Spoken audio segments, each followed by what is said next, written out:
Depois de passar pela Câmara dos Deputados, o texto da nova regra fiscal segue agora para o Senado Federal.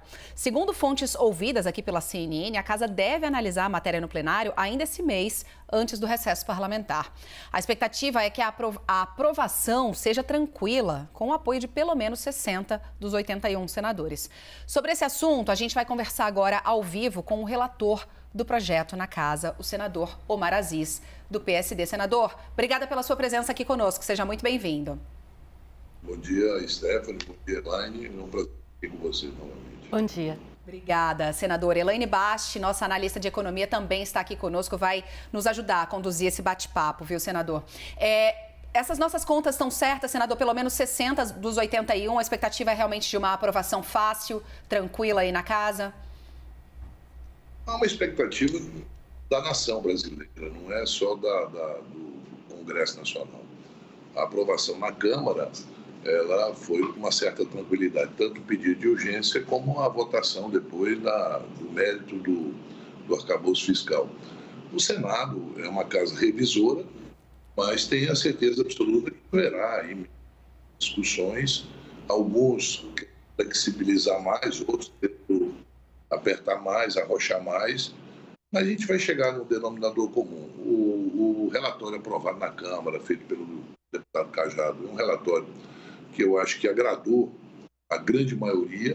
A gente passa a credibilidade ao exterior, nós passamos, e a meta nossa é baixar, reduzir a inflação, reduzir os juros, para que a gente volte a crescer, gerar emprego, e não tenha dúvida nenhuma que esse ajuste fiscal é de uma importância muito grande para os brasileiros. A gente não pode estar discutindo essa questão como se fosse importante para a Câmara e para o Senado. Nós temos que sair daquela nossa redoma ali e pensar em milhões de brasileiros que querem comer, que querem trabalhar, que estão ainda numa expectativa que o governo do presidente Lula possa dar certo. Senador, o Fundeb, ele deve ficar mantido aí dentro do limite da nova regra fiscal? Era um dos assuntos muito discutidos aí no Senado, né? Tem três questões aí que está sendo discutida bastante. A questão do Fundo Constitucional de Brasília, o Fundeb, que a Frente Parlamentar de Educação pediu uma reunião comigo, ela terá, com certeza, o senador Alessandro Vieira pediu para conversar com a gente. Não tenha dúvida nenhuma, e nós vamos ver, a educação é prioridade, a gente sempre fala em educação é prioridade, nós temos que ver, analisar, fazer números, fazer projeções, para que a gente não possa de forma nenhuma nem pensar, nem prejudicar a já combalida educação no Brasil. Nós temos que ter, a realidade é uma, existe uma perspectiva aí muito grande de professores no Brasil afora, com greves, pedindo reajuste, database, uma série de coisas. E quem somos nós para queremos aí ainda querer colocar gasolina nesse fogaréu que já está aí? A outra questão é o artigo 15, que ele tem um artigo muito, assim, sinceramente, eu estou discutindo com os técnicos e a interpretação dele pode ser de um lado ou de outro. Então, nós temos que analisar bem o artigo 15. Mas nada daquilo que o Senado propôs, eu irei conversar com o presidente Arthur Lira, com o presidente Rodrigo Pacheco e também com o Cajado. Até porque é interesse de todos nós que isso se dê celeridade, que não atrapalhe o crescimento do Brasil. E o Congresso Nacional não tem o direito, o Congresso, tanto Câmara como Senado, não tem o direito de querer atrapalhar esse momento. Você viu aí a questão, muita gente quer misturar a questão da reforma administrativa, das MPs, com o arcabouço. Não, o arcabouço não tem ninguém que é contra. As pessoas podem descortar de um ponto ou de outro, se é esse teto ou não, e isso é histórico no Congresso Nacional. Mas não tenha dúvida que o Fundeb não será prejudicado, e será sempre analisado de uma forma que a gente tenha que ouvir todas as pessoas. Essa semana, a bancada de Brasília, as duas senadoras de Brasília e os deputados federais me procuraram, conversaram. O governador me procurou, o Paulo Otávio, que foi autor dessa lei na época que Fernando Henrique Cardoso era presidente, e foi sancionado pelo presidente Fernando Henrique Cardoso, e a gente tem discutido. Nós não estamos ali para prejudicar estados ou municípios, e muito menos professores. Nós estamos ali para tentar dar credibilidade, passar ao mundo que nós temos segurança jurídica para fazer os investimentos. A gente sabe muito bem que é importante, os fundos internacionais não investem num país que muda a regra do jogo conforme está a maré. Não, hoje é assim, amanhã é depois. Ninguém investe num país que você não tem segurança jurídica e muito menos segurança democrática, hoje principalmente nessa questão. E o Brasil ainda tem o terceiro, que é a questão ambiental. E a gente tem um problema muito sério de ter uma política ambiental. Não pode ser o Ministério do Meio Ambiente, ele só diz não, ele não tem uma proposta. Até hoje eu não ouvi uma proposta do Ministério do Meio Ambiente para gerar emprego sustentavelmente. Aqui no estado que eu estou, nesse momento eu estou em Manaus, por isso eu disse bom dia, porque aqui é 11 horas e pouco ainda, e já é meio-dia e pouco.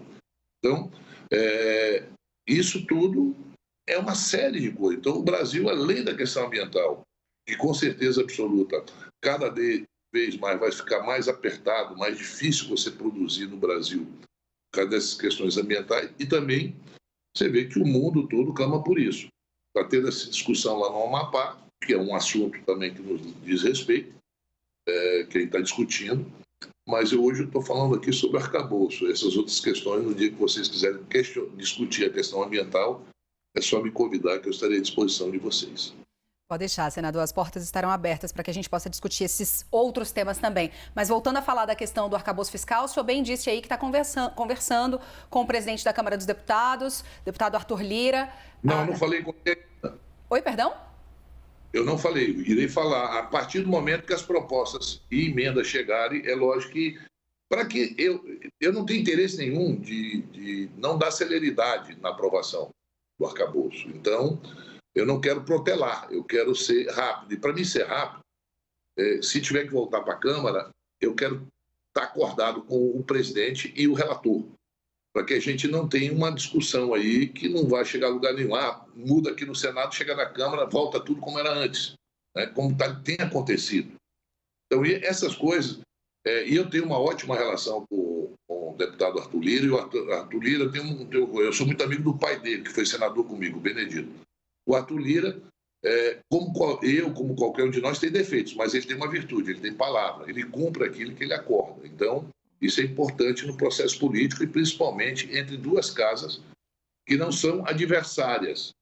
Uma depende da outra para que a gente aprove os projetos para o Brasil. Por isso que eu não falei ainda com ele, eu vou esperar as propostas para antes de discutir essas propostas, também discutir com os colegas senadores, é lógico, e com a Câmara dos Deputados. Elaine. Senador, o senhor acha que até o fim de junho esse texto já será votado?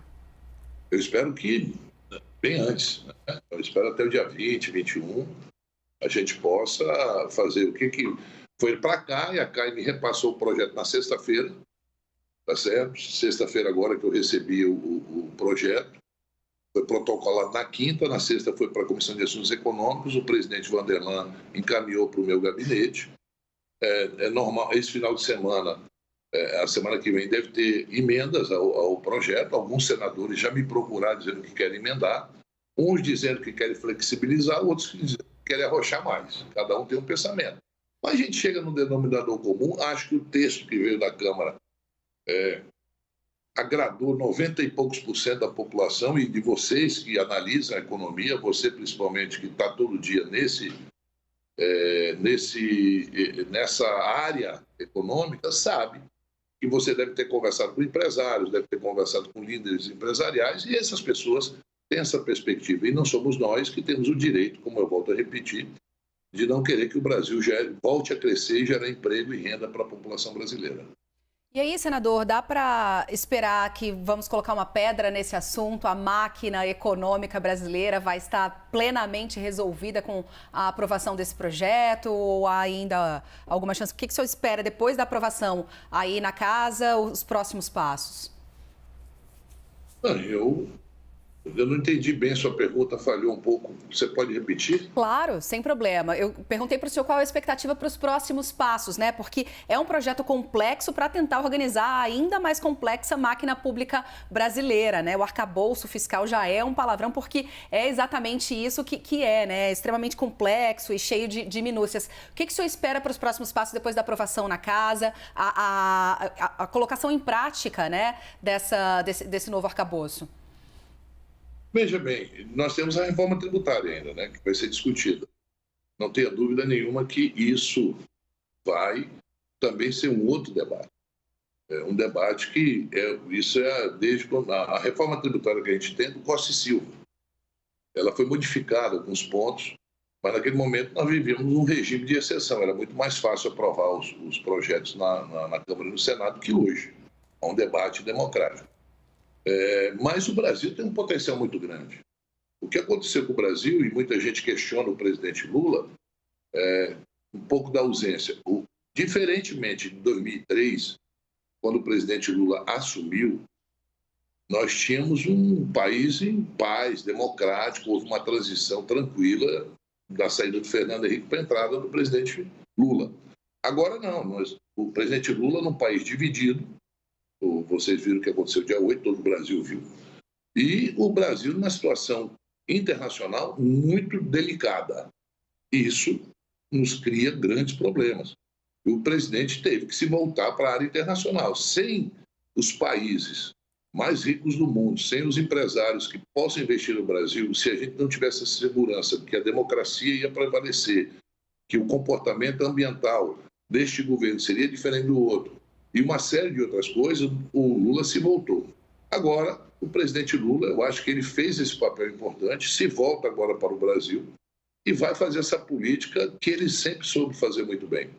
Eu tenho uma relação muito próxima do presidente e é uma pessoa que discute, ouve, aceita opiniões, não é uma pessoa que não muda de opinião, ele muda de opinião se é convencido politicamente.